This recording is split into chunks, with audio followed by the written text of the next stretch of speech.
Bandeko balandi mbote na bino boye malamu na kati ya émission na bino mokolo ya lelo.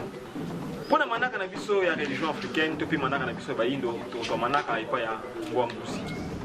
Matondo mingi na tata pe Europe na kopesa biso maloba. Solo mokolo malelo ezali bomontsona mwasambo sanza ya zomi na mobu mokama tukumisato na bopemi ya mibale nileko ya mini kisiu oyo ebalani bongo na manaka ya bapaya le 12 juin 2019. Tozongisi maloba lisusu epa ya tata peo. Eba talisi biso mokolo ya ntsona ya lelo eke na kobala na bongo lisusu na mokolo ya misato na manaka bongo lisusu ya bapaya. Nde na tina wana bandeko balandi. Tokosenga na bandeko banso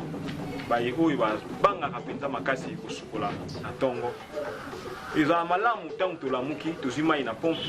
totie yango na kati ya kantine mpe tokoki bongo na kikoso na ngonga wana po ete na ngonga wana mai ezalaka mwa moto nde tokoki bongo na komipetola wana iteya mpona bandeko nyonso balingaka komipetola te na elanga kosala makasi kosukolaka nde na tongo. Ezala malamu po ete ekwa bongo kopesa bino susu nzoto bokasi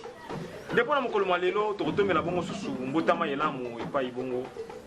ya ndeko na biso mobundi monene na kati ya Lisanga Nzakomba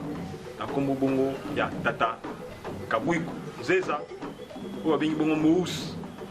na kati ya Lisanga Nzakomba bazali bongo susu alanga nzembo totombeli bino susu mbotama elamu